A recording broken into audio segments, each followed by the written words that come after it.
birinci temam. Al endi ikinci temam.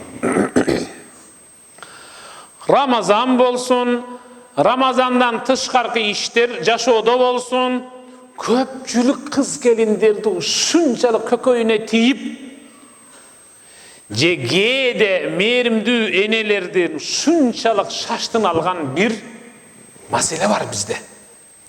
Gelinderge kaynene meselesi, kaynenege gelin meselesi. Bul ikinci temam, gelin jana kaynene degen. Kema tedinu tudan, kimge kanday mamile kılsan, sagada kud oşonday mamile kıluvçu tabulat dedi Peygamber. Kimge kanday mamile kılsan, sagada oşonday mamile kılgan insan tabulat. Kerek bolsa sen anın izinen barıp, izlep жүрүp, kalının tögüp, özüne gelin kılıp alasın dep atadı. Emnege? Karаңыздар. Allah Teala, ey bendem, egerde sen menin buyruğumdu atkarıp, men tıygandan tıyıla turgan bolsong, anda men saga bir perzent berem, al senin buyruğunda atkarıp sen tıygandan tıyıla turgan, saga baş iye turgan, senin sözüңdü uga turgan en mıktı kabil perzent kılıp koyam dedi. Egerde sen menin buyruğumda atkarbay, menin tıyganımdan tıyılbay, çekten aşa versen, men seni özüңdün kanыңdan jaralgan perzenting menen men bu dünyada seni azaptayman. Kantip sen aytkanda atkarbayt, sen jumşagan jaka barbayt, teskerisinçe seni ata orduna görбөстөн seni ögöylönüp, ögöy katarı görüp ötöt. Uşunda үй-бүлөлөр бар да азыр. Куд ушул сыяктуу.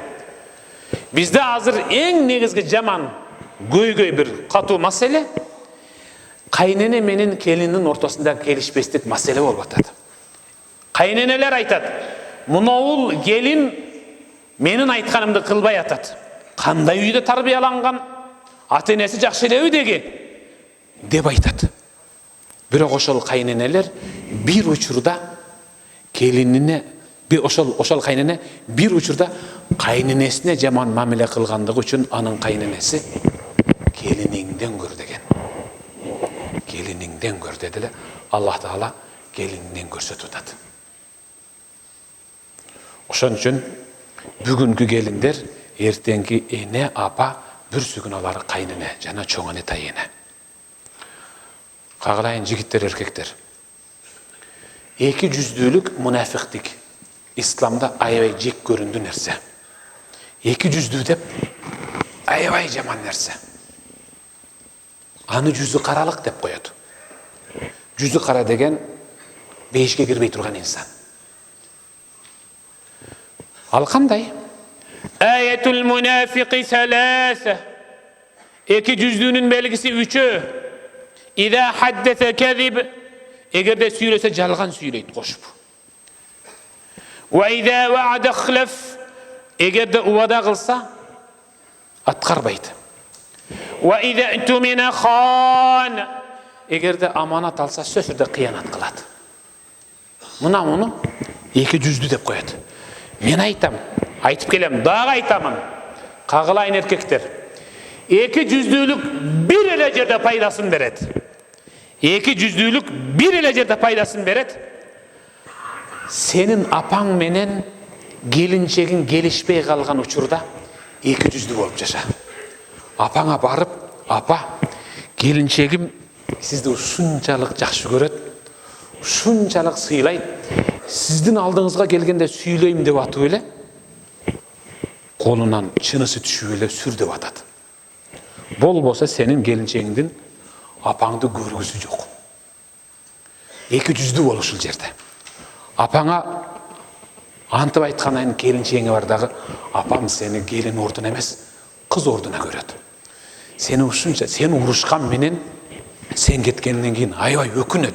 Бекерле ушунда ошол кагылайынды, ичим ооруп атат деп анын кулагын кызытып кой.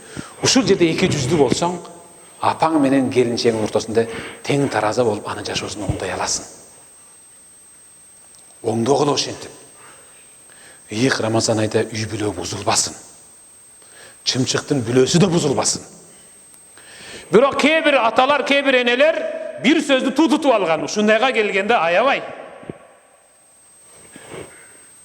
Эмнени айтат демейсиңерби? Өздөрү калыңын төгүп алып берген, баласын алып берген келин жакпай калса, бер ажыраш, мунун талагын бер. Биздин бүлөбүзгө дал келбейт экен бул деп ажыраштырат. Анан дагы алардын бетине тутканы Hazret Umar özünün gelinin ajıraştırgan eken balasına talak berdirtip, talagın ber dedi. Ova. Bir günü Resulullah sallallahu aleyhi ve sellem otursa, Hazret Umar'dın oğlu geldi. Ya Resulullah, atam gelinçegim menen ajıraş dep atat dedi. Bирок мен аны жакшы көрөм. Resulullah sallallahu aleyhi ve sellem карап туруп, атаң ажыраш десе, ажыраш dedi. Пайгамбар ортого түшүп алып калган жок. Эмнеге пайгамбарыбыз Hazret Умардын сөзүн кайтарган жок. Анткени Умар ал-адил, Умар ал-фарук. Умар ал ак менен караны, жакшы менен жаманды, ачуу менен таттууну ажырата билген адилеттүү инсан эле. Пайгамбар Умар атаң ажыраш десе, анда ажыраш dedi. Ушуну кээ бир ата-энелер Умар ажыраш дегенде баласы ажырашып кетпейди беле деп баласын бөөдө эле, жөн эле жакшы көрүп аткан, эртең бир күнү төрөй турган келинчегин дагы кетирип талак бердиртип атат. Жок, кагылайын ата-энелер.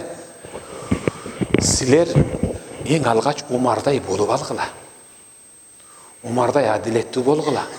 Балаңар менен келиниңердин, өзүңөр менен келиниңердин айыбын таразага коюп өлчөп туруп, анан кимде чындык салмактуу болсо ошого каратып өкүм чыгаргыла.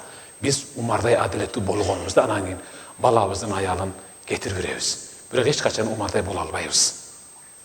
Андыктан сүйүктүү бир тууган, ыйык Рамазан айда, мына бүгүн ыйык Рамазан айда акыркы 10 күнүндө Кадыр түнүндө силерден суранарым, кол көтөрүп алакан жайып дуа да кылабыз иншалла. Эч кимдин үй бүлөсү бузулбасын. Чымчыктын уясы дагы бузулбасын. Талак деген маселени унуткула. Кагылайын жигиттер, үйлөнөрдө мурдай жет эмес, 70 өлчөп бир кесип анан үйлөнгүлө. Кагылайын кыздар, турмушка чыгарда кадимкидей алдастабай тандагыла. Анын сырткы келбетине, сымбаттуулугуна эмес, анын жүрөгүндө ыймандуулугуна карап турмушка чыккыла. Эртең өкүнүп калбагыдай болгула. Бул менин экинчи темам. Эми үчүнчү темам.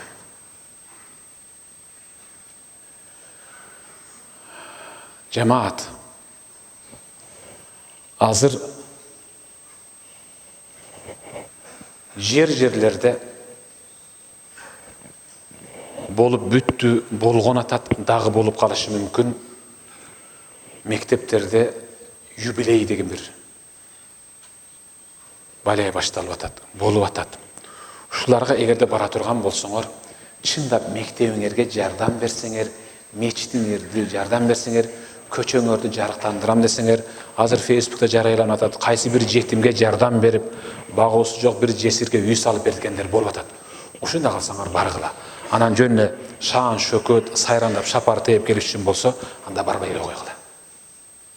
Барбай эле койгула. Ыйык Рамазан айдан чогулткан азыгыңарды, абийириңерди айрандай кылып төгүп албагыла. Келиштикпи? Ушуна кылгыла балдар.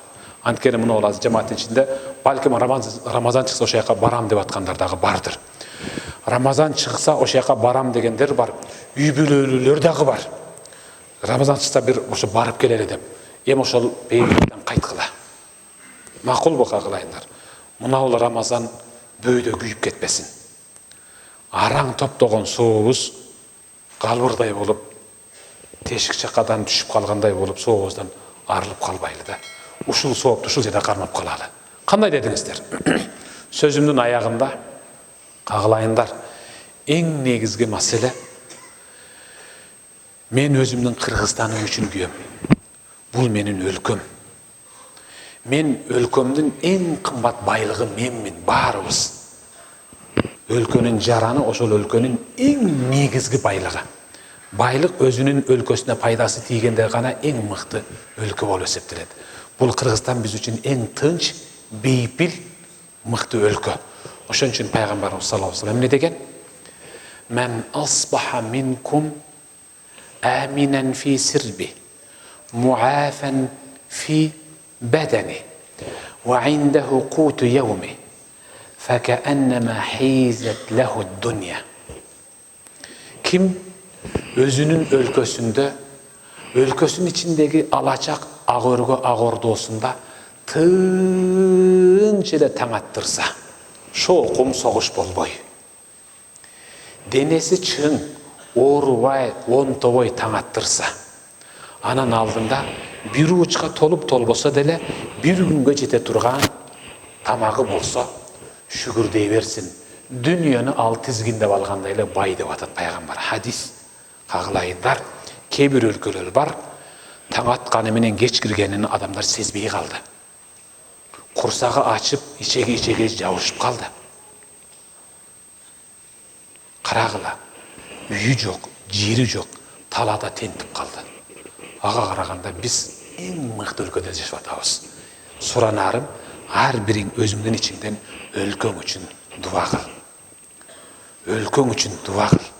Аллахым бизге ушундай тынч, бейпил, ислами өлкө бергендигиң үчүн сага чексиз шүгүрлөр болсун деп дуа кылалы. Кагылайындар. Аллах разы болсун силерден. Жыл болсо дагы балалуу боло элекпиз. Дуа кылабыз иншалла. Ассаламу алейкум ва баракатух. Аллахым касиеттүү Рамазан айында туткан розабызды кабыл кылган болсун. Устаз сизден сураныш, Аллах разылыгы үчүн ушул ыйык кадыр түндө Кудайбердиев Асан бир тууганыбыздын ден соолугу Аллахтан сурап, жалпы жамаат менен дуа кылып коюңуздар, суранабыз дейт. Досмат уулу Эркин дейбиз. Султан кызы Гүлбара, Эркул экен, Эркул кызы Чынара, Эркул кызы Жипара, Эркул кызы Алина, Эркул кызы Элина, Эркул уулу Эрлан, Эркул уулу Азамат, ушулбу? Элита, Эркул кызы Элита. Аллах разы болсун, ушуларга дуа кылат экенбиз, макул. Султан кызы Дилбара ооруп жүрөт, Аллах дуа кылат иншалла. Талантбек кызы Мерим, Талантбек кызы Раяна дуа кылып, албетте дуа кыласыз. Самат кызы Элдана дейби, Самат кызы Аделияга бата бериңиздер. Бул менин аяш кыздарым экен. Дуа кылабыз иншалла. Амин. لا إله إلا الله أمانة عند الله حفظنا وحفظكم الله وحفظهم الله فالله خير حافظا وهو أرحم الراحمين اللهم إنك عفو كريم تحب العفو فاعف عنا يا رحيم اللهم ушул ататалгандардын арасында согунчогу канап алигиче перзенттүү боло электери болсо аларга жакын күндөрдө алт саны аман, ден соолугу чың, ыйманы бекем уул кыз перзентти аралаштырып бергин я Рабби. Ооруп жаткандарга өзүң шифа бергин я Рабби. Жакынкы күндөрдө өзүнүн ата-эне бир туугандары менен курсан болуп чубанган, жылмайган абалда жашашына өзүң жардам бергин я Рабби. Аллахым карызга батып калгандардын карызынан куткаргын я Рабби. Жаңыдан окууга тапшырам дегендердин Аллахым келечегин кең кылгын. Алдыда дагы жакшы бир иштерди жасайм дегендердин иштерине ийгилик бергин я Рабби. Намаз окуй электердин жүрөгүнө намазга болгон махабатты салгын. Орозосун жарым тутуп бузу бергендердин жүрөгүнө Аллахым орозонун махабатын салгын. Орозо тутат элем деп бирок тута албай жүргөндөрдү Аллахым өзүң хидаятка салгын я Аллах. Аллахым баардыгын иштерибизге ийгилик бергин. Кайрымдуулук кылгандардын кайрымдуулугуна жараша, жана чыгарган ихсанына жараша, кылган ихласына жараша Аллахым соопторун арттыргын. Ушул кайрымдуулук кылгандардын арасында алардын өтүп кеткен ата-энелери, бир туугандары, жолдоштору жана зайып жубайлары боло турган болсо, алардын жаткан жерин бейиштин бактары кылып, кабырларын кенен жана нурдуу кылгын. Аллахым биз жашап жаткан Кыргызстан деген өлкөбүздү бейпил кылгын. Ар кандай жаман апаат кырсыктарыңдан өзүң сактагын. Кол көтөрүп ала канжайбы ушул жерде отурган жамаатыбызга береке бергин я Рабби. Ар дайым ушул мечиттин ичин 5 убакыт намазды жана башка нафил намаздарды толтуруп окуй тургандардын каттарына кошкун я Рабби. Биздин намаздагы сафыбыз кандай катар жана түз боло турган болсо, келечекке койгон ой максат, ниет, мүдөлөрүбүздү ошондой түз кылгын я Рабби. Өзүңдүн түз жолуңдан адаштырбагын, шайтандын азгырыгынан өзүң сактагын, кумарга кирип кетүүдөн, аракка берилип кетүүдөн, зынага жетеленип кетүүдөн өзүң сактагын я Рабби. Кимдир бирөөнүн жүрөгү зина менен ооруп жүргөн болсо, анын жүрөгүндөгү зинага болгон махабатты алып таштагын я Рабби. Кимдир бирөө ыйык Рамазан ай чыккандан кийин кайра мурдагыдай арагыма кирем десе, Аллахым аны аракты андан алыс кылып койгун я Рабби. Ушул мезгилге чейин ыйык Рамазан ай кирип келсе деле, ифтардан кийин бир тартып сухурга чейин дагы түтөткөн, тамеки менен жана насыбай менен ооруп жүргөндөрдүн оозундагы ушундай жаман нерселерден тазалап койгун я Рабби. Аллахым ушулардын перзенттерине дагы инсаф бергин, өздөрүнө инсаф бергин. Аллахым аларды тарбиялап өстүрүп койгон ата-энесин Аллахым шылдың кылбай аларга өз мээримин төккүн я Рабби. Ва кур раббирхамхума кама раббаяни сагира. Аллахым бизди тарбиялап, төрөп, окутуп, кийинтип, ушул эрежеге жеткизишке себеп болгон ата-энелерибизди Аллахым эч качан кордук көрсөтпөгүн. Бизге мээримин төгүп тарбиялагандай эми сен аларга өзүңдүн мээримиңди төккүн. Тирүүлөрү болсо өмүрүн узун кыл, ден соолугун чың кыл, иманын бекем кыл, ибадаттарын кемчиликсиз кабыл кыл. Өтүп кетип жер жамынып жаткандардын жаткан жерин бейиштин бактары кылып, кабырларын кенен жана нурдуу кылгын я Рабби. Аллахым ушул жерде кол көтөрүп алакан жеп отурган баарыбыздын биз мен айтып жете алгыс, өздөрүнүн жүрөгүнүн түпкүрүндө сага гана билдирип, сага гана айтып, сен менен гана эйиндешип, бизге айтуудан айбыгып, уялып жүргөн өздөрүнүн жеке алдыга койгон ой максаттар болсо сен аны кечиргин я Рабби. Жүзөгө ашыргын я Рабби. Достордун ортосуна биримдик бергин. Аллахым үй бүлөлөрдүн ортосуна махаббат, сүйүү салгын я Рабби. Ата менен баланын ортосуна мейир акыбет салгын я Рабби. Аллахым окуп аткан намаздарыбызды, окуп бүткөн намаздарыбызды, бүгүнкү күткөн кадыр түнүбүздү бизге берекелүү кылгын. Аллахым ыйык Рамазан айдан алган такыбалык деген сабагыбызды менен бизди сыртыбызды жана ичибизди сулуу кылгын. Такыбалык деген даражага бизди жеткиргин. Аллахумма иннека афуун карим, тухиббул афва фа'фу анна я рахим, бирахметика я архамар рахим. Аллаху акбар. Аллах разы болсун. Чоң рахмат.